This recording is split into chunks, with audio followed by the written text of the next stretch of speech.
రాష్ట్ర వ్యాప్తంగా మన్యం బంద్కు ఆదివాసీ జేఏసీ గిరిజన సంఘాలు పిలుపునిచ్చాయి. గిరిజన హక్కుల సాధన, ఆదివాసీలకు రక్షణగా ఉన్న చట్టాల పరిరక్షణే లక్ష్యంగా బంద్ చేపడుతున్నట్లు సంఘాలు ప్రకటించాయి. ముఖ్యంగా ఏజెన్సీ ప్రాంతాల్లో 1/70 చట్టాన్ని కాపాడాలని ఆదివాసీలు డిమాండ్ చేస్తున్నారు. గిరిజన ప్రాంతాల్లో గిరిజనేతరుల భూదందాలకు అడ్డుకట్ట వేయాలని కోరుతున్నారు. అలాగే ఏజెన్సీ ప్రాంతాల్లోని ప్రభుత్వ ఉద్యోగాలన్నీ గిరిజనులకే దక్కేలా చర్యలు తీసుకోవాలని డిమాండ్ చేస్తున్నారు. తమ హక్కులు, చట్టాల పరిరక్షణ కోసం చేపడుతున్న ఈ బంద్కు ప్రజలు సహకరించాలని ఆదివాసీ జేఏసీ, గిరిజన సంఘాలు కోరాయి.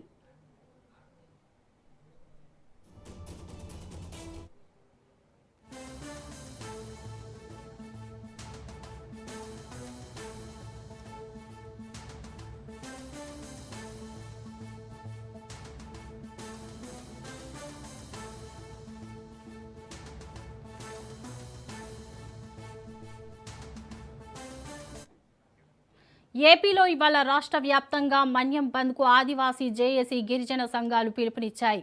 గిరిజన హక్కుల సాధన, ఆదివాసీలకు రక్షణగా ఉన్న చట్టాల పరిరక్షణే లక్ష్యంగా బంద్ చేపడుతున్నట్లు సంఘాలు ప్రకటించాయి. ముఖ్యంగా ఏజెన్సీ ప్రాంతాల్లో 1/70 చట్టాన్ని కాపాడాలని ఆదివాసీలు డిమాండ్ చేస్తున్నారు.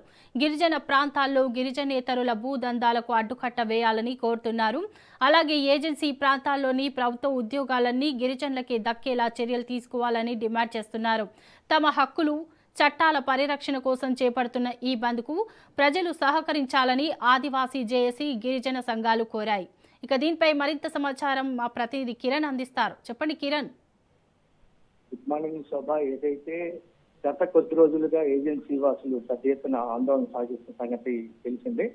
ముఖ్యంగా ఈరోజు ఏజెన్సీ ప్రాంతం పూర్తిగా బంద్కు అఖిలపక్ష గిరిజన సంఘాలన్నీ కూడా పిలుపునివ్వడం జరిగింది.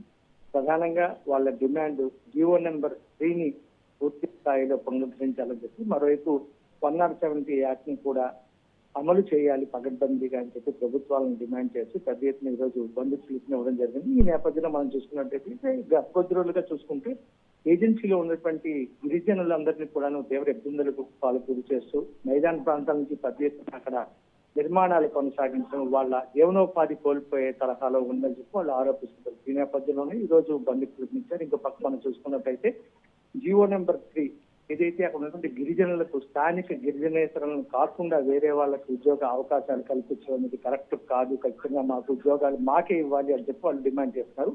2020లో సుప్రీంకోర్టు ఈ వాదనని తిరస్కరిస్తూ కొట్టివేయడం నేపథ్యంలోనే గిరిజనులందరూ కూడా పెద్ద ఎత్తున ఆందోళన సాగిస్తున్న పరిస్థితి. ఈ రోజు దీనికి సంబంధించి ఏజెన్సీ పూర్తి స్థాయిలో ఇటు పాడేరు కానీ, అదేవిధంగా అల్లూరు సీతారామరాజు జిల్లాకు సంబంధించినటువంటి అరకు, పాడేరు, అనంతగిరి, చింతపల్లి, అలాగే పార్వతీపురం, మన్యం జిల్లా, ఇంకో పక్క రంపచోడవరం, అన్ని ప్రాంతాల్లో కూడా పెద్ద ఎత్తున బంద్కు పిలుపునిచ్చారు. నిన్న పెద్ద ఎత్తున అఖిలపక్ష సంఘాలన్నీ కూడా ఒక భారీ స్థాయిలో సమావేశాన్ని కూడా నిర్వహించడం మనందరికీ తెలుసు. ఈ నేపథ్యంలో వేలాది మంది గిరిజనులందరూ కూడా పెద్ద ఎత్తున తరలి రావడం జరిగింది. ఈ రోజు బంద్ అయితే మాత్రం ప్రశాంతంగా కొనసాగుతున్న పరిస్థితి.